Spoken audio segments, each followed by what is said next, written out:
really excited to welcome you to the launch of Invest Miami 2016. I also want to offer a special welcome to our keynote speaker, our panelists, and sponsors. As many of you already know, Invest Miami is Miami's first and only comprehensive yet concise business intelligence publication read by local, national, and international entrepreneurs, investors, and business people. Our approach is unique. Our team spends 6 months in the market speaking to over 200 top CEOs and political officials in one-on-one discussions. It is through these conversations that our team of experts comprise the nearly 200 pages of content. Our first edition, Invest Miami 2015, was released last year. We're proud to announce that we currently have a global readership of over 110,000, with readers coming from 37 countries, and locally, our readership exceeds 40,000. Last year, we sponsored over 20 conferences where our books were distributed to thousands of delegates. We've also put together and led panels for the Miami New Construction Show, Kaufman Rosen, and Manchester University. Right now, our 2016 books, to include a special Chinese translated edition, are traveling with the Miami-Dade government on their official trade mission to Shanghai and Taiwan. Thank you very much. And good luck to them. We're all ready. We have partnered with Miami's strongest institutions, becoming an integral business tool for their members and constituents. These partners include the Beacon Council, the Greater Miami-Dade Chamber of Commerce, Coral Gables Chamber of Commerce, the Miami Finance Forum, the Associated Builders and Contractors, FIBA, the Hotel Association, the Miami Association of Realtors, the CFA Society, and the Hispanic Chamber of Commerce. Most of their leaders are here with us today, and we welcome them. I would also like to thank all of our sponsors for the 2016 book, as well as the sponsors of our conference here today. The Intercontinental Hotel, Greenberg Traurig, the Beacon Council, Suffolk Construction, Wells Fargo, Uber, Emerge Americas, Schwartz, the University of Miami School of Business Administration, and America Economia. It is with their support that we're able to produce our work, and for that, we're very thankful. Without further ado, I would like to introduce Abby Maloney, Executive Director of Capital Analytics. And once again, thanks everybody for coming.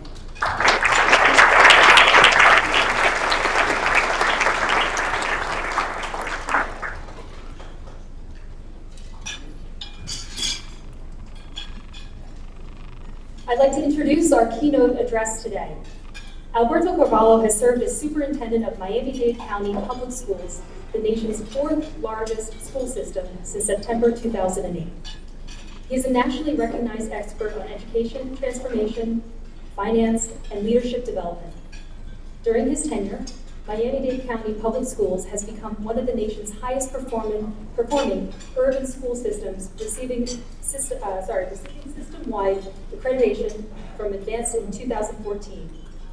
The district has also been named as the 2014 College Board Advanced Placement Equity and Excellence District of the Year, as well as the 2012 winner of the Board Prize for Urban Education. As a staunch believer in school choice, he has expanded choice options in Miami-Dade to include over 500 offerings, including programs in fine and performing arts, biotechnology, engineering, robotics, aviation, forensic sciences, and many others. An instructional leader at heart, Mr. Carvalho is also the proud founder and self-appointed principal of the award-winning iPrep Academy, which has become the model of robust 21st century learning in the age of innovation and technology. Recognized by his peers as a leader, he has served as president and Association of Latino Administrators and Superintendents, been selected as Florida's 2014 Superintendent of the Year, as well as 2014 National Superintendent of the Year, was named by Scholastic Administrator as one of the Fantastic Five educators making a difference in America, and is the 2016 winner of the Harold M. Brault Prize in Education.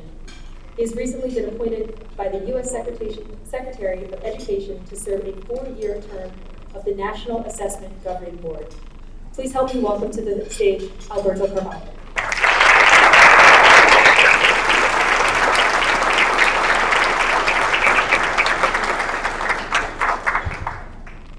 Good afternoon. Thank you very much for that very lengthy but very kind introduction. Never heard my mother or father say anything so nice about me. That's why I like coming to events like these.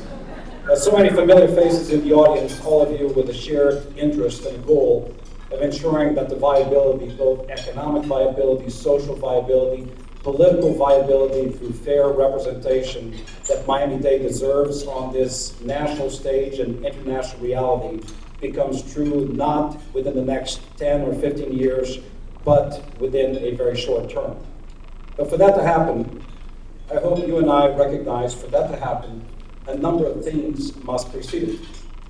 If you do what I do as the superintendent of this fourth largest school system in America, you recognize up front that are a number of inputs that could condition the outcome that we deliver for our kids.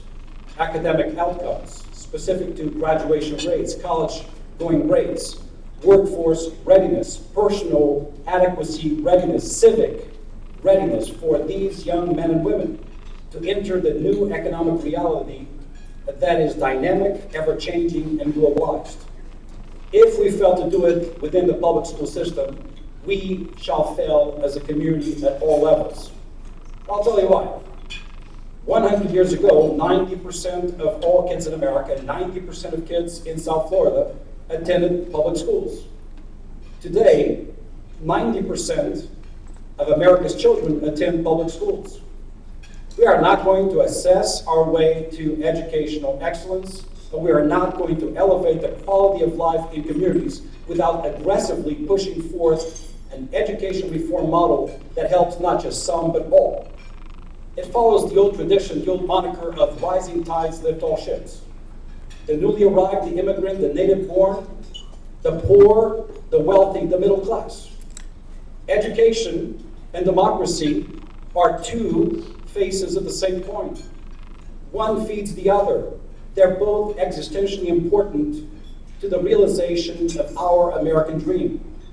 And I say our American dream for it is my dream too. Our American dream in this new American city, Miami, where everything that could go wrong, and sometimes it does, must go right. If we are to establish ourselves as the beacon of hope and opportunity, as the one center that replicates the old Ellis Island, right here in the South, the epicenter of the new economic reality, for us as adults and for children.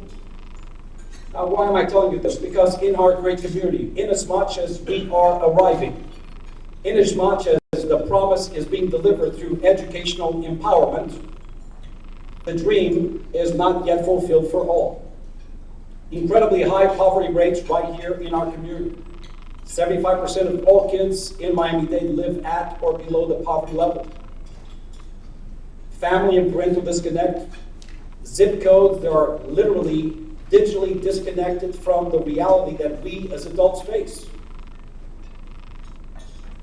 It is within that realm that we attempt to do our work. It is within that realm that we force an educational reform platform that elevates not only the quality of teaching and learning, but trust me, it is a natural precursor to a heightened quality of life at all levels.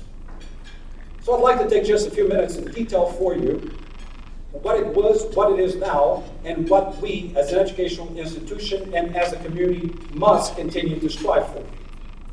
I was appointed back in 2008 when the system faced 3 levels of serious bankruptcy. Academic bankruptcy, graduation rates as low as 60%. But behind the curtain of averages, there are always pockets of underperforming individuals or communities. And in this community, those pockets of underperformance always fall on the same zip codes, on the same people.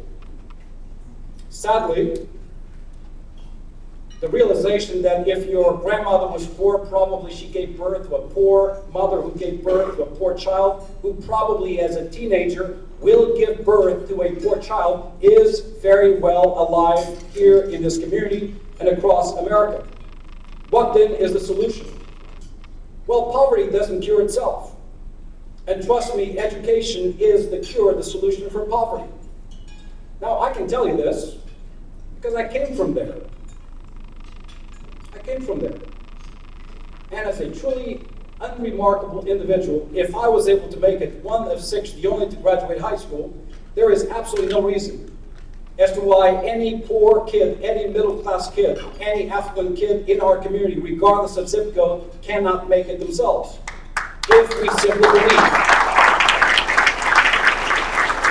So the first level of bankruptcy was an academic bankruptcy, with some high schools in Miami-Dade under a threat of permanent shutdown by the state of Florida, because for as long as there was an accountability system, they were never anything more than a D or an F. What were we saying about our community? That somehow some kids can learn and others cannot? Academic bankruptcy, our core function, was bankrupt. The second level of bankruptcy was a financial bankruptcy. You remember 2008? Not a great year. 2009 was even worse. You had to go back 74 years to match the economic recession that we faced back then. Not only locally, statewide, nationally, and internationally. And you and I know in the state of Florida, education funding takes a stumble when people stop going to South Beach or Disney World. And that happened. We lost about $2 billion of funding in a matter of 8 months. How do you emerge from that? What do you do when you face that level of crisis? Do you treat it simply as a curse, or do you leverage it as a blessing? Trust me, never ever allow a crisis to go to waste. Be crazy enough to leverage the crisis, to ride the crest of that wave and do everything that previously you could not, and blame it on the economy. That is exactly what we did. We shaved administrative costs, curtailing administrative spending by a staggering 75%.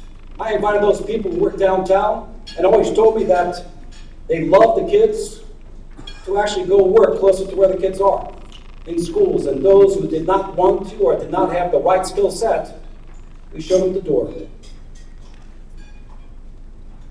We fired, removed, replaced over 80% of all principals because leadership matters. We did not renew 6,000 teacher contracts on the basis of performance, but we did it respectfully. We expanded choice, guaranteeing that 64% of all kids in Miami-Dade now select their program of study. You heard it.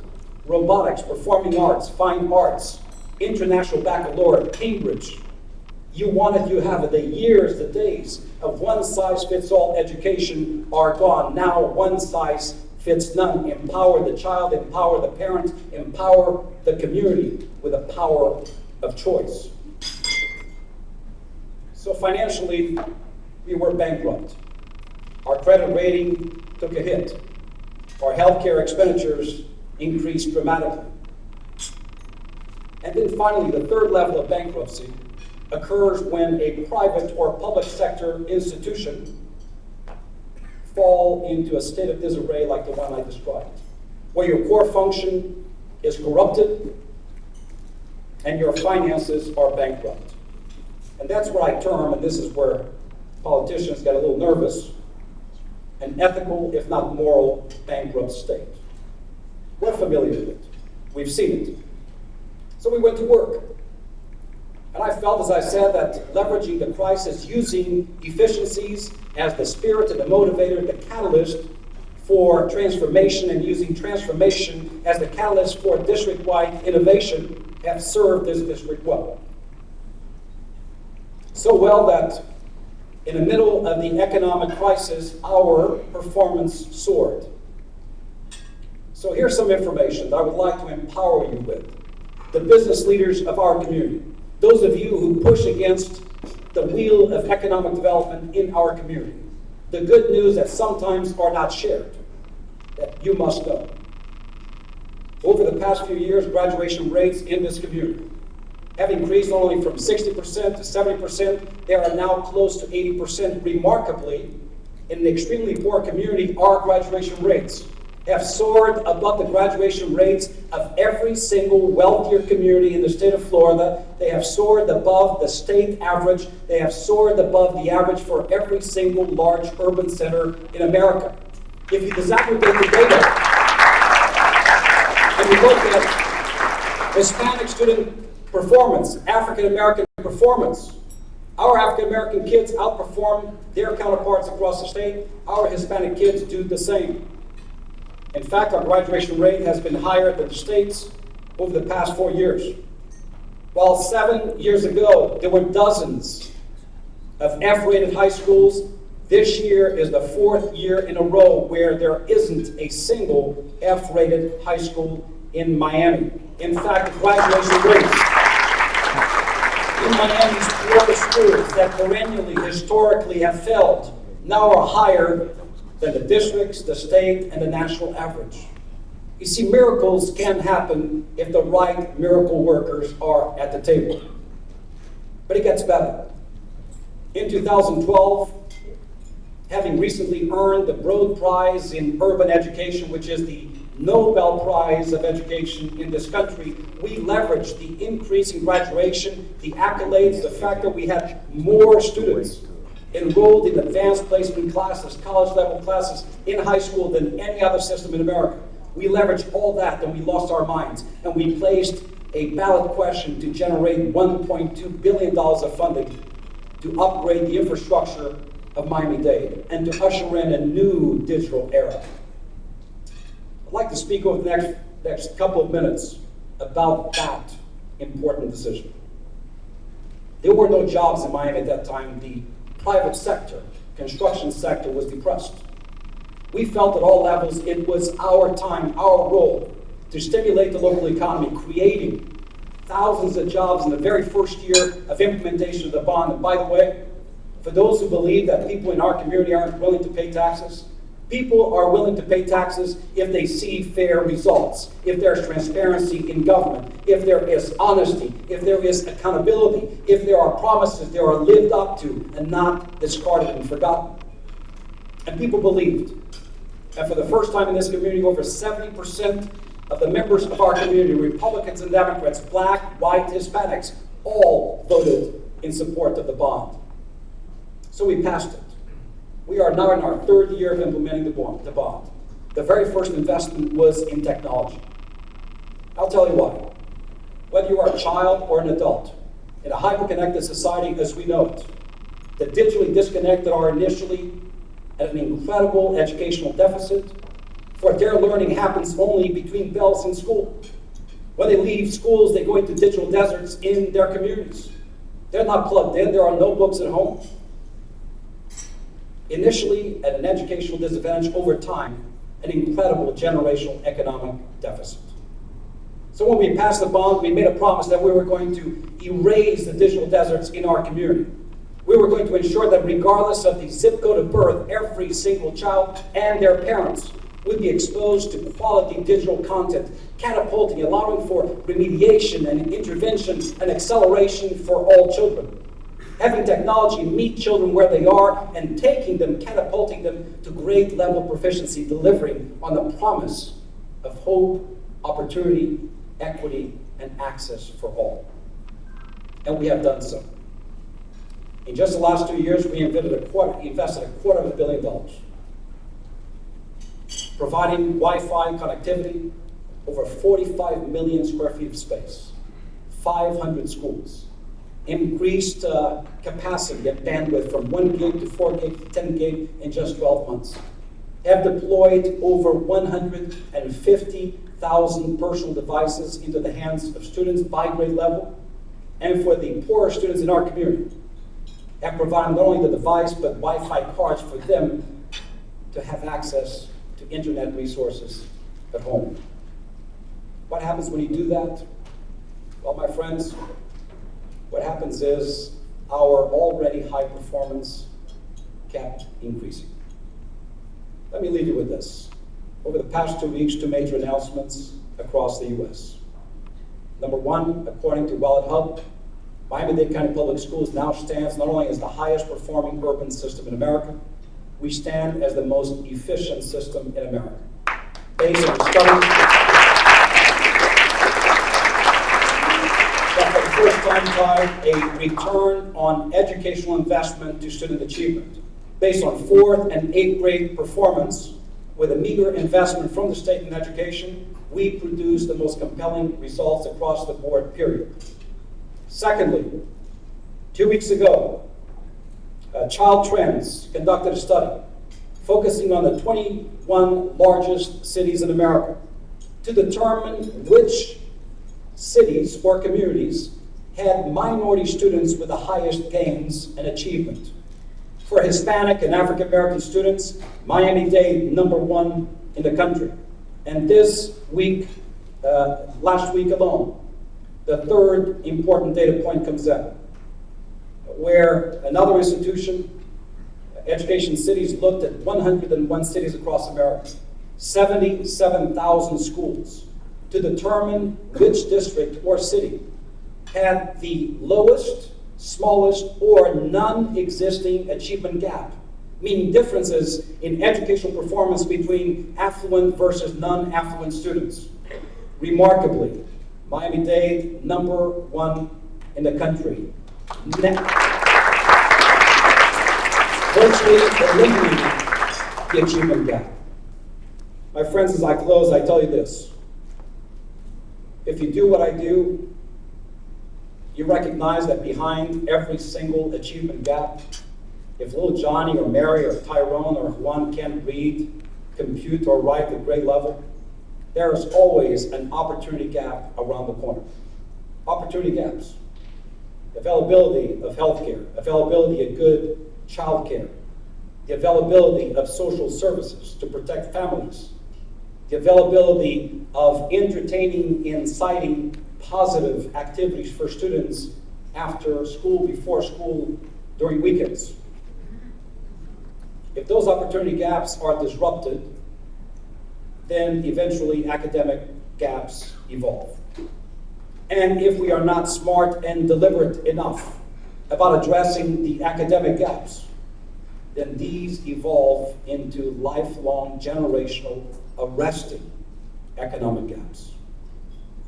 Good, smart communities leverage the synergy between the private sector and the public sector to elevate quality of life for all. Smart communities rely on collaboration beyond the silos that sometimes municipal government, county government, the hospital management, school systems impose on themselves. My friends, the last statement I'd like to leave you with is this. This is no longer ensuring that communities across America, and certainly our Miami-Dade, delivers on good quality education or healthcare, law enforcement, whatever it is. This is no longer a skill set deficit. It is not that we do not know what the solutions are. It is not that we do not understand where the investments, where the pressure points are. It is no longer a skill set deficit. It is a will set proposition. What's lacking often is the courage to do that which is right by our communities, is to force individuals like me to be accountable to the need of the community, to listen, to engage, not just promise and under-deliver. I am proud of the work we've done in Miami-Dade. I am proud of the support our school system garners from private sector representatives. That is why I listen carefully. That is why I have a business advisory council, the most powerful entities in our community, that scrutinize my budget willingly. That is why I hold CEO briefings every month by industry to listen, to be kept honest. The final comment is this. I do a job that is often humbling. I deal with little kids and big kids. Big kids often don't want to listen. Little kids are often insulting. So because I deal with them, I'd like to leave you with a little story from the field. You always got to be careful when you go into elementary school, because kids are remarkably honest. They have no filter. If your tie is crooked, they will tell you. If they don't like the color of your shoes, they will tell you.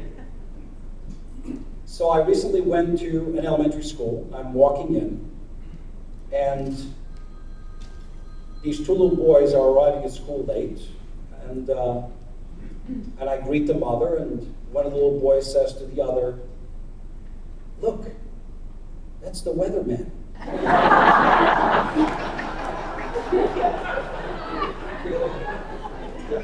I let it slide. I walk into the school, I go into a kindergarten class, and I open the door, and this little boy comes up to me and says, "Hi, who are you?" And I said, "I'm the superintendent."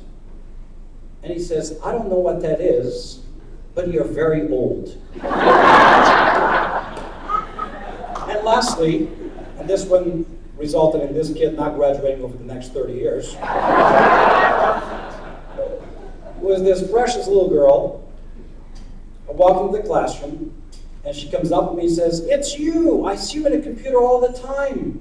You look much taller on TV." Folks, the inventiveness, the ingenuity, the honesty of the raw material that I work with is fantastic. I hope in years to come, we fulfill on my responsibility and function of delivering these young boys of today into young men and women that are perfectly poised and prepared to enter your reality with the right skill set, with the right attitude, with the right ethical and moral formation, with the right levels of acceptance of all, no questions asked. That is my dream, one we shall fulfill. Thank you very much.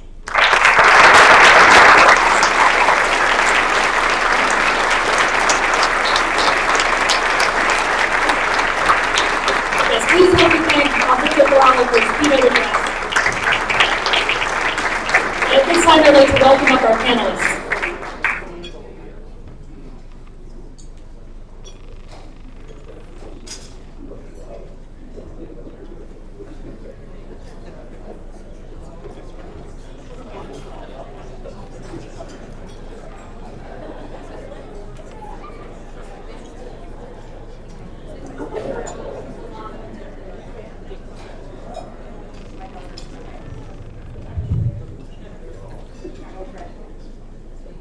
I should also mention that we are currently live streaming on both SETI and Calaboo networks, and we'll be posting more information on that on our website afterwards. So we are live. So wonderful. Before we get going, again, my name is Abby Maloney, and I head up the Invest Miami project, and I know most of you in the audience, so I thank you again for coming and celebrating the second edition of our book with us. And thank you very much, panelists. Again, thank you to Alberto for his wonderful keynote address. Miami's story is not one, it is many. And that's why we cover 14 sectors within Invest Miami. Miami is a dynamic, changing market, often misunderstood by the outside world. But it's through these one-on-one conversations that we have in putting together Invest Miami that we are able to really take those that are at the helm, steering Miami to where it needs to go, and telling the international audience about what is currently happening here. And that's why we have these four experts on our panel today, all coming from different backgrounds and sectors and expertise, to give us a robust glance at what is Miami and what do we need to do today to get us to where we need to go, highlighting our theme of the day, tech and innovation. Unfortunately, Carlos Rosso was not able to join us today, but I know that we are in good hands. So, as we get started, I'd like to introduce, or have the panelists introduce themselves, but I've asked them to tell us all about what is their current favorite app, given our theme of the day. And if we might not be familiar with the app, I'm not too sure which one you're going to explain, so give us a little brief explanation of what that is. So, Gene, how about we start with you? Hi, everyone. My name is Gene Anderson. I'm the Dean of the Business School at the U. So my favorite, my current favorite app is called Delectable, and Delectable is a wine aficionado's friend. Basically, what it allows you to do is you can take a picture of a wine label in a store, and the app recognizes it and returns to you information about that wine, pricing. It gives you user reviews, and it also gives you pro ratings out of all that. And I found it to be a very a very delectable app. And I'll pass things on to you. Well, good afternoon, everyone. Jared Davis, Managing Partner of the Miami Office of Greenberg Traurig, also a rabidly proud native Miamian, Mr. Superintendent, a graduate of Miami Killian Senior High School, and a double hurricane from the U. In terms of my favorite app, you're going to laugh. Well, I was going to say two. The first one would be Uber, which I know we all use. And there's the applause. Not saying that just because they're a sponsor, I think. The second one you're really going to crack up on. I also am a wine aficionado, but my app is Bambino. And Bambino basically does a lot of the same thing you said. We can have an app off after this to test them out. The thing, exactly. The thing I love about it is you can actually put the wine here, take a picture of the label, and it will image the label and using purely the image of the label, pull all that down. So it's actually a pretty cool app. Good afternoon. My name is Steve Almschler. I'm the CEO of the University of Miami Healthcare System. And I'm new to Miami, just here since January 4th. And my favorite app is called Pay by Phone. And, I came from Philadelphia where I used to walk everywhere. And I know you know this better than I do. Miami, you kind of have to drive everywhere, and it's really great to pull up to a spot, not have to worry about having a quarter, and just use your Pay by Phone app. So it's made my life a lot simpler. So I'm Brian Bright-Beach of Cairo for a facial recognition firm based here in Miami, Florida. I didn't attend the U, but I love it a lot. So my favorite app is Slack. You guys know it's an app for collaboration. It actually cuts down your email by about 60 or 70%. So it helps greatly with efficiency. Wonderful. So, that is so, go check out the apps if you don't know what they are. So many of our readers of Invest Miami come to us because they're interested in South Florida, but Miami, like so many dynamically and fast changing economies, are often overshadowed by certain myths. Whether it's that raising capital is difficult here, investors only want to invest in real estate, whether the talent pool is not big enough or not qualified enough, or if this is just not a serious place to do business. I think that you gentlemen have proved that these myths are wrong in some way. Brian, I'd like to start with you. You like to consider yourself a Midwester of sorts. Absolutely. And rightfully so. You raised $1.2 million here in South Florida funding. Oh, goodness. It's your lighthouse. So, that was Series A. Was this another series? You'll explain. You've been able to successfully recruit grads from MIT here. So although you've seen much success as a startup here, where do you identify the existing gaps, and where does Miami need to, what does Miami need to do to prepare itself? Yeah, I think I get this question a lot from venture capitalists and things. Miami is a great brand, obviously, for travel and tourism. That's the golden goose, right? But we also do a lot of other things. Well, we do work. We're all here, right? And I get a lot of questions about, is there talent there? Are you able to recruit people to Miami? Like, have you ever been to Miami? Like, of course. We had, in this last quarter, we had 40 people from MIT apply to Kairos. Because there aren't that many computer vision firms. They can clap for that. People are dying to become part of the ecosystem. It's a great city. It's a great place to live. I did Philadelphia myself about 5 years ago, and I absolutely love it. It's an easy sell. Jared, you've led the Greenberg Traurig team on a number of mergers and acquisitions, to include serving as lead shareholder for the legal team representing the Terramark Worldwide in connection to its acquisition by Verizon. Although Miami doesn't see these types of large-scale acquisitions with frequency, we have proven that it does happen. What do you believe are the obstacles in growing companies in Miami to enable these large-scale acquisitions, as you see in markets like Silicon Valley? And is this the path that Miami is on? Sure. Well, I'll answer the second one first. I absolutely think that this is the path it's on. I appreciate you mentioning the term of Verizon deal, but we have a number of other mega exits that happen. One story I'd love to tell is the Mako surgical story.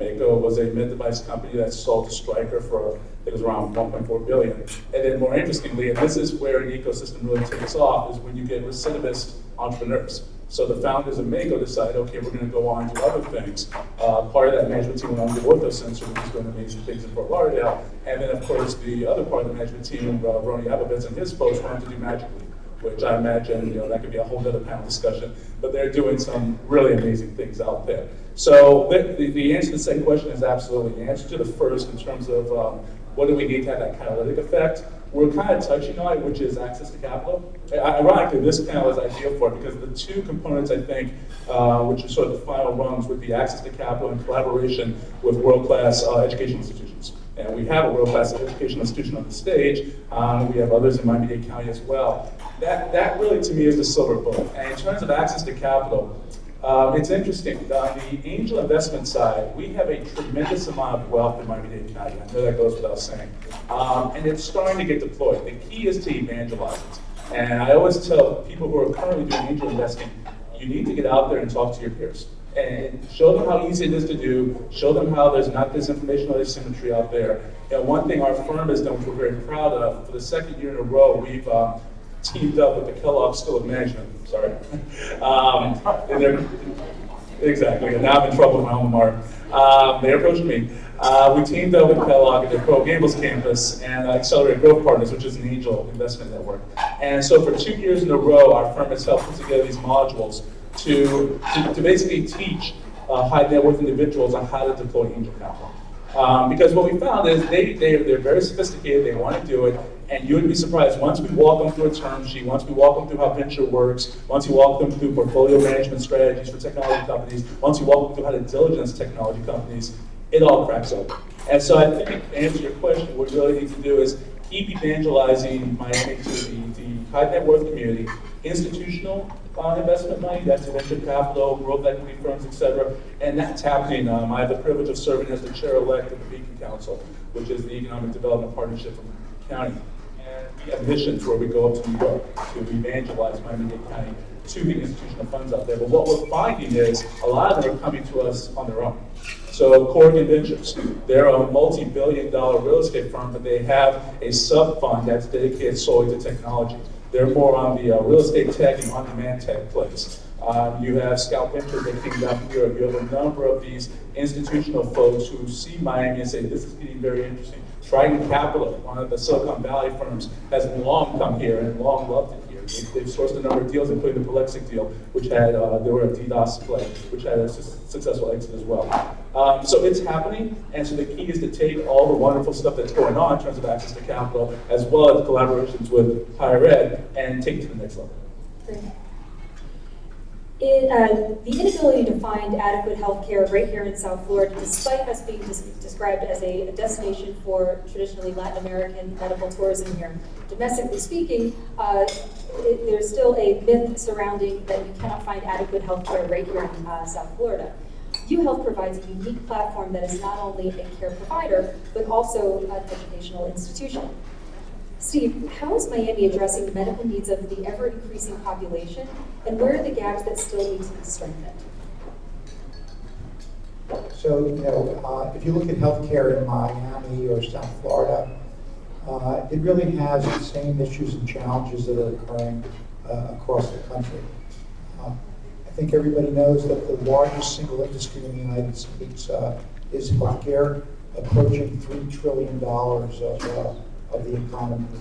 And the real issue becomes now, what do we get for that $3 trillion? What is the value proposition that the current structure of healthcare provides? And I think if you compare us internationally, we know that there are many shortfalls.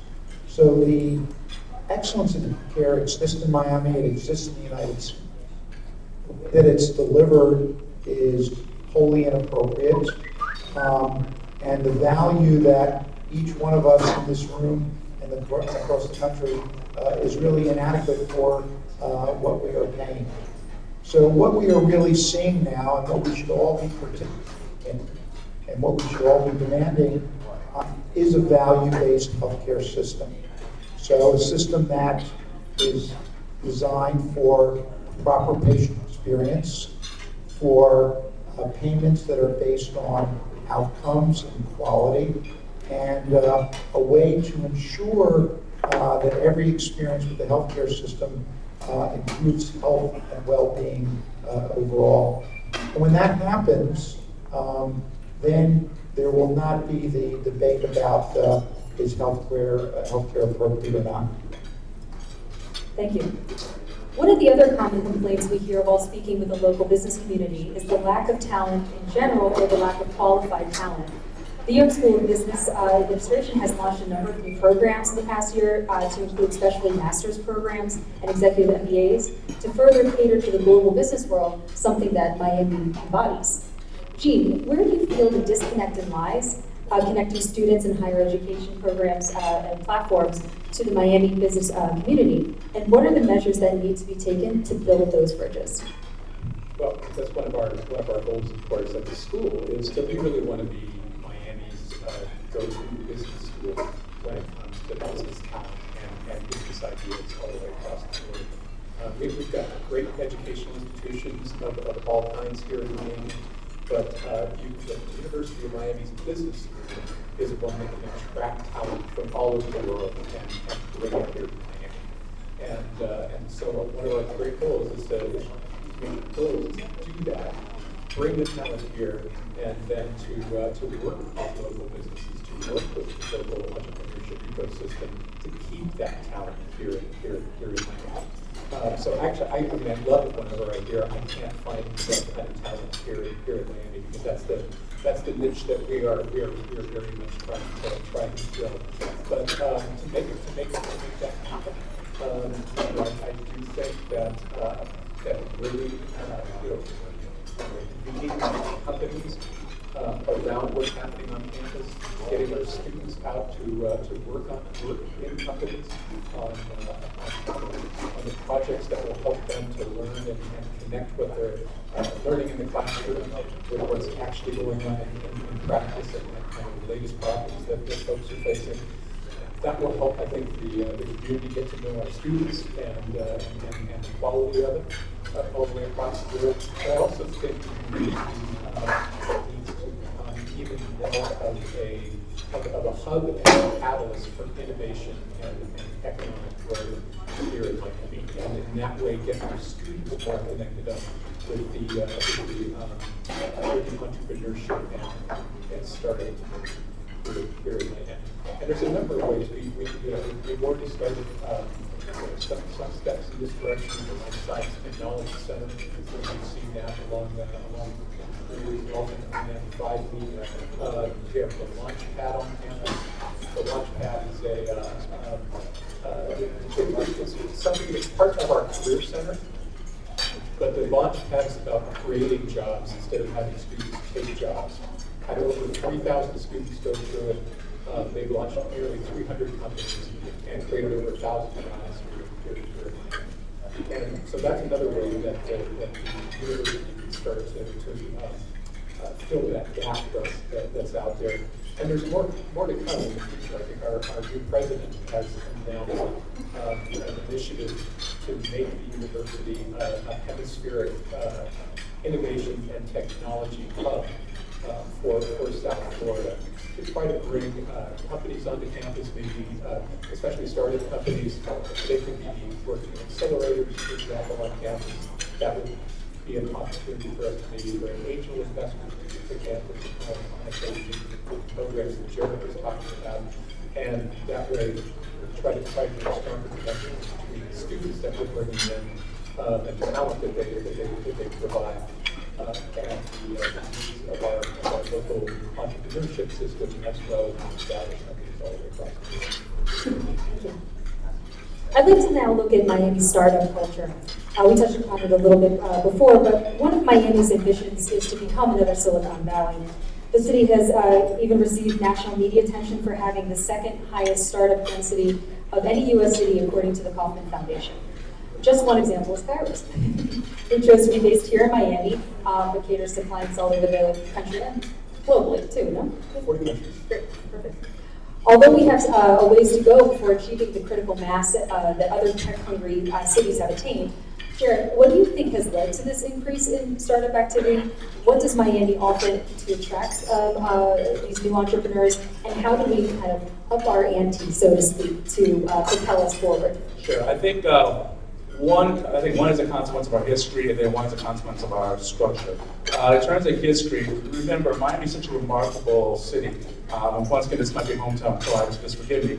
But where else can you find a city that basically started as a sleepy southern town, then got a massive infusion from Latin America, a massive infusion from the Caribbean, a massive infusion, we don't focus on this enough, from North and Northeast. I mean, you're a great example right here, guys. From Pennsylvania, from New York, etc.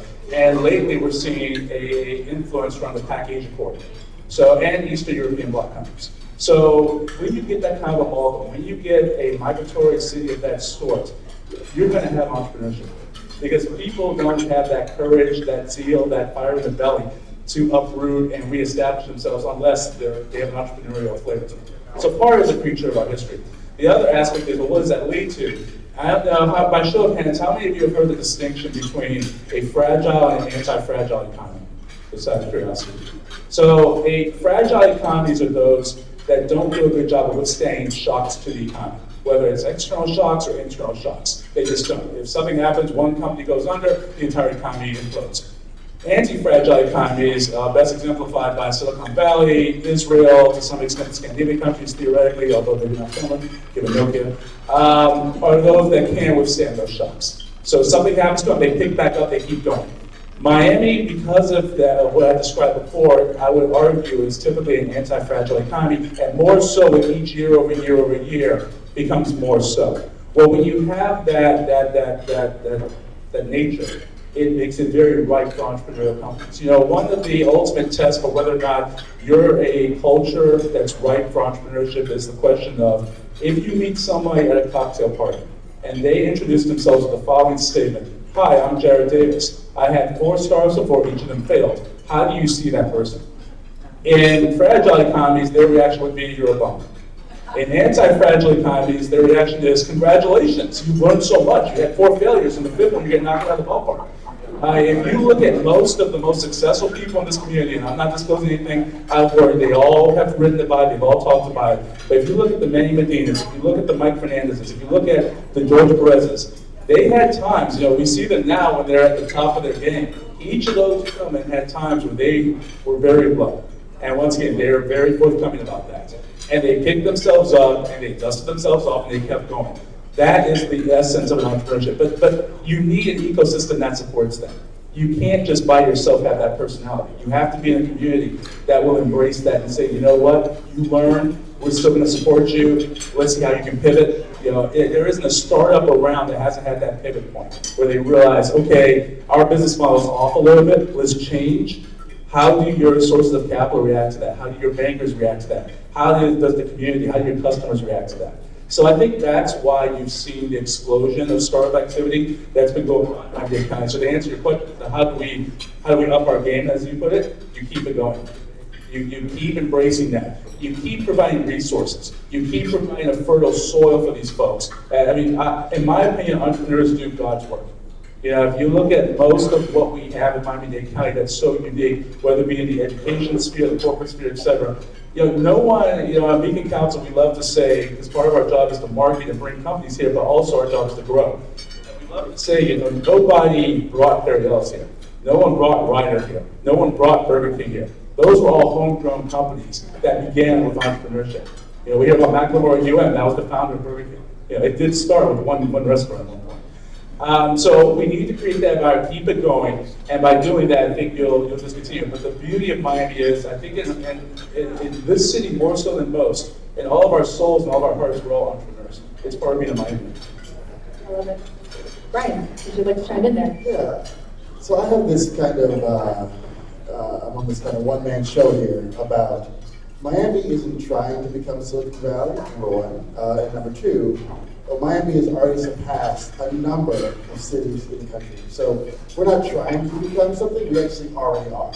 So if you were to, I can tell you, from living in Philadelphia, a very fictional place, and which I still love to death, a suffering Eagles fan.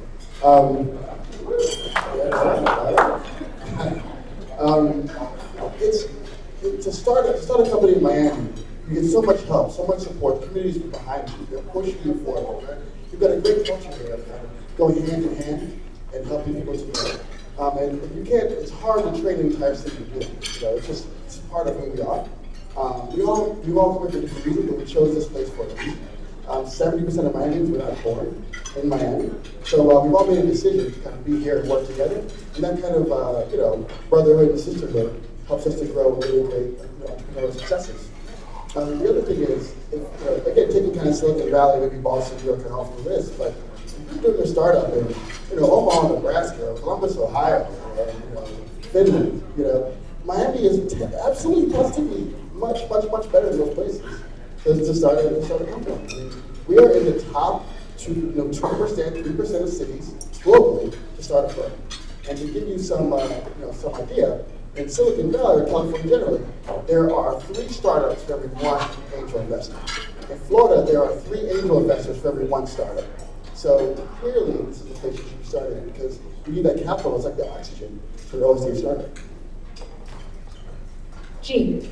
The University of Miami has stepped in to help promote entrepreneurialism with competitions like the business plan competition, and last year awarded $50,000 to the students for both undergrad and graduate. In what other ways can the School of Business and the higher education here in Miami continue to promote entrepreneurialism with its students? What must be done? You really, I think, you at the university see one of our most important roles. It's not just about research that creates great ideas and educational programs that create graduates that are prepared to help the economy.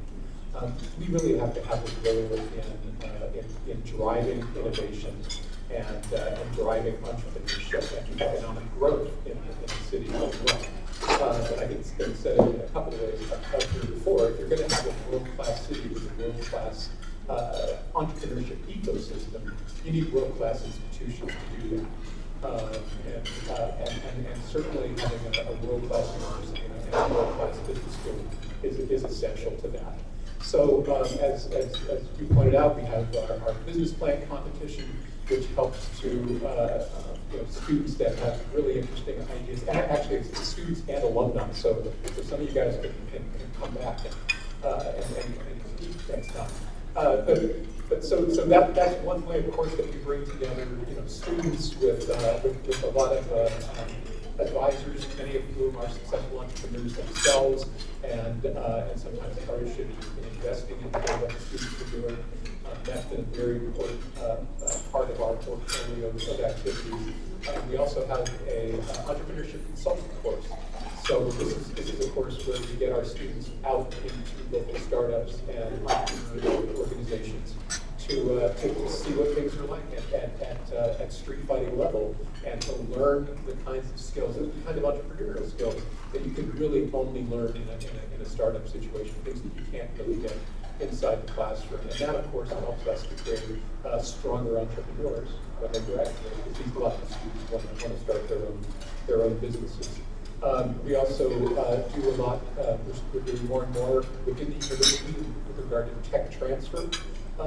We have business school students that work on helping, for example, scientists up at the Medica Center who have an idea in the lab or on the workbench, and they want to figure out how to get it to the marketplace.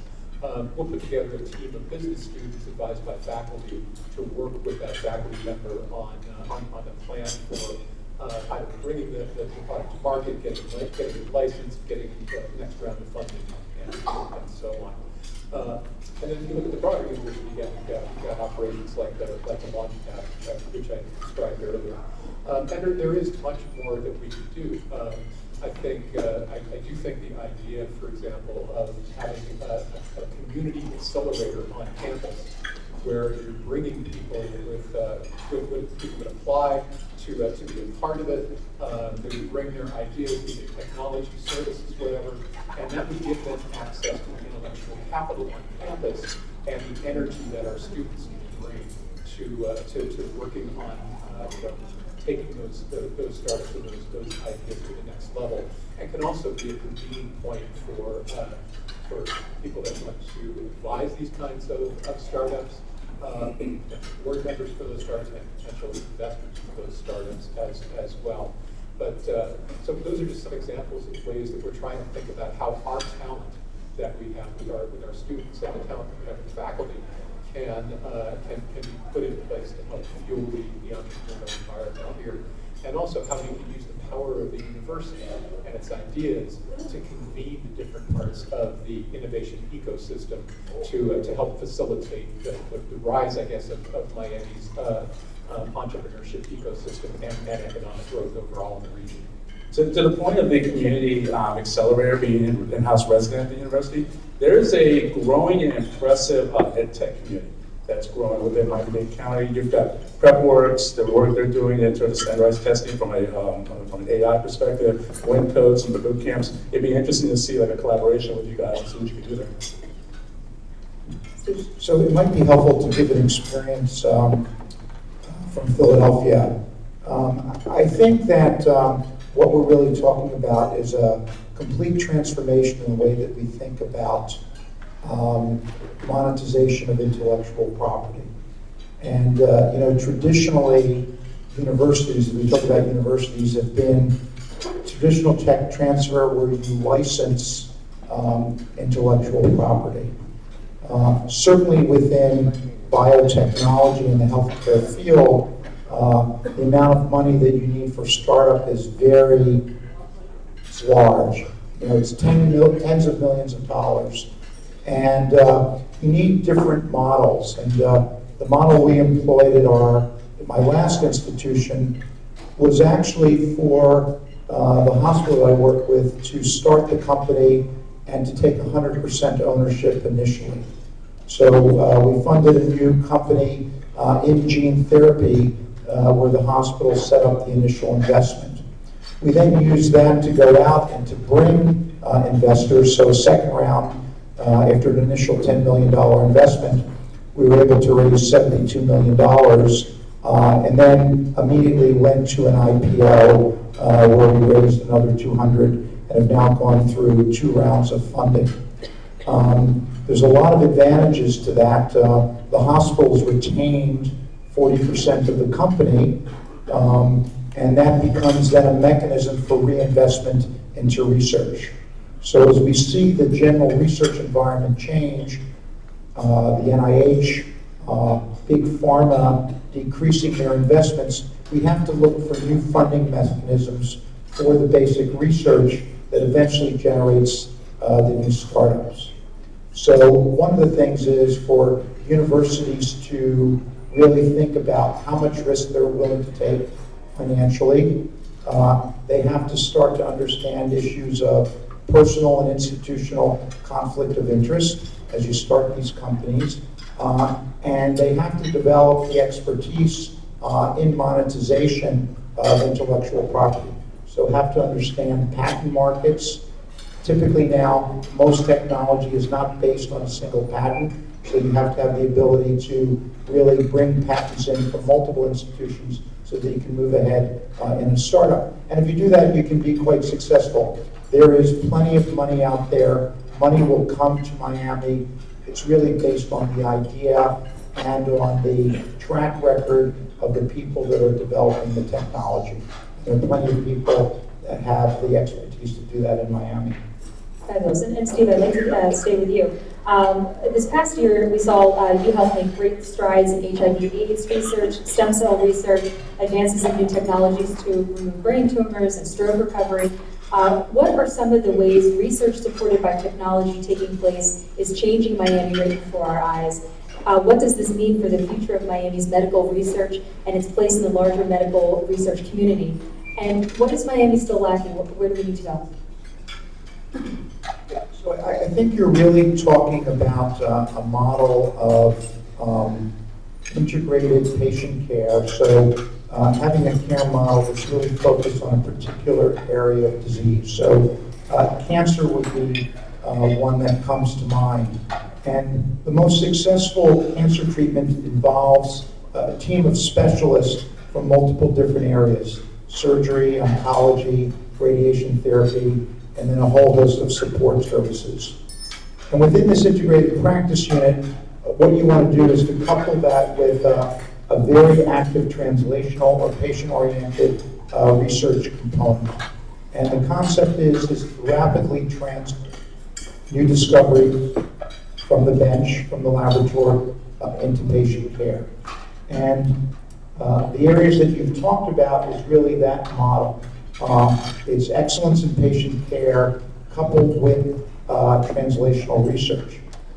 The other part that does, if you can get that to advance, is that's where you are going to develop the intellectual property that you can then go out and look for commercialization opportunities. So it's really that triad that one has to develop.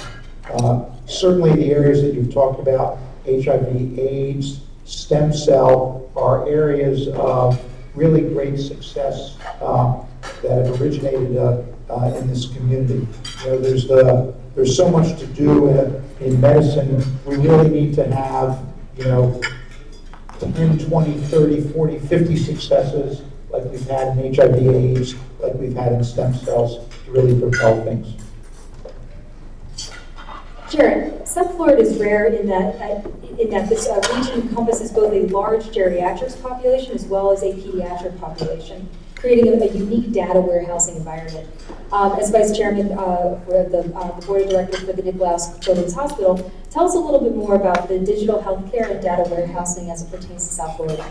Sure. And Steve touched on some of it. I 200% agree with everything he said in terms of new monetization strategies. So at Nicklaus, one of the with all pride, I can say we've actually become somewhat of a thought leader in terms of digital health. And what I mean by that is telemedicine initiatives like that, where you can deliver healthcare on a broader platform. Basically, it would allow you to deploy those specialists, those expertise at CAU Health, the Children's Hospital, all over the world.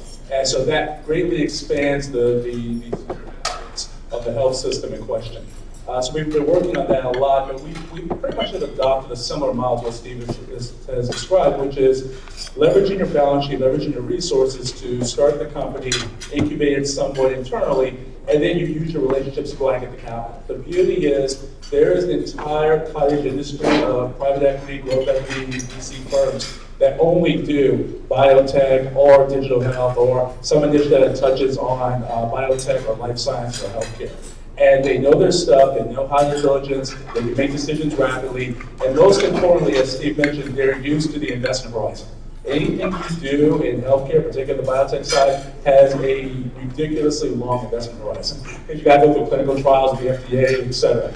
And so you want, of all three buckets of technology, and when I say the three buckets, I always think of them in terms of IT, clean tech, sustainable technologies, and biotech, life sciences. Biotech, you gotta have knowledge. They have to be patient with us. So we've been adopting this similar model. We have those relationships with the funds out there because to me, I think those relationships are 50% of the battle.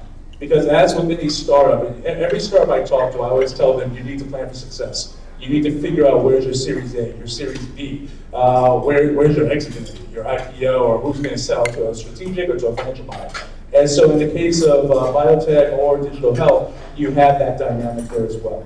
So it's a very similar structure. You can incubate the company in-house. Like I said, leverage your balance sheet, leverage your resources, leverage yourself as the first user of the technology. That's the beauty as well.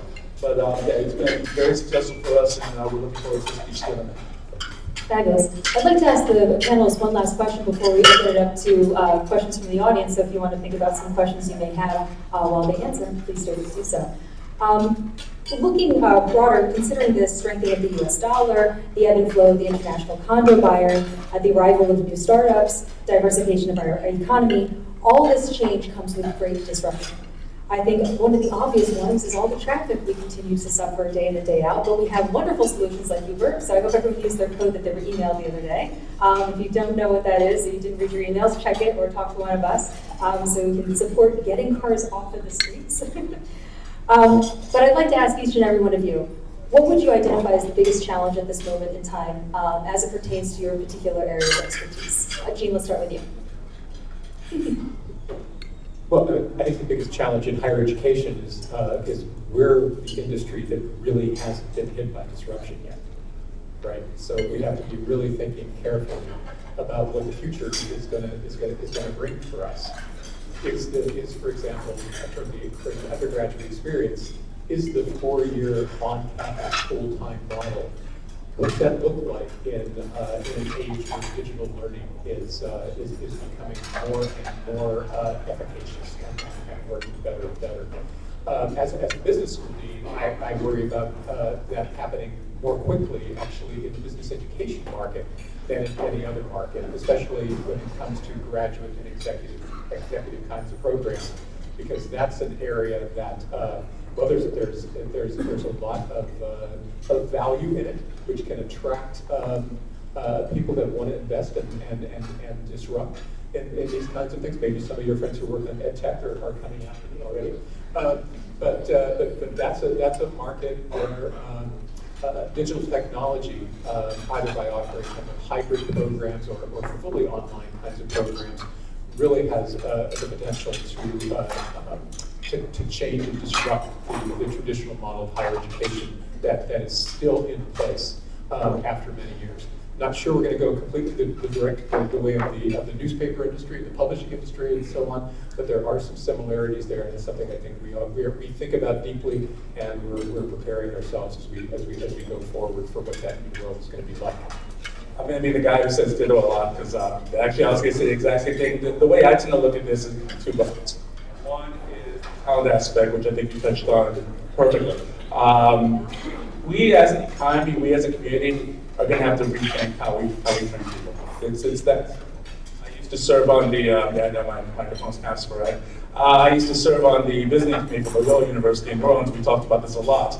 Loyola being a pure play liberal arts institution, we talked a great deal about, we need to really think about this. And their quote they used to love to say is, okay, our folks may not be the first ones hired, but eventually everyone else will be working for those folks.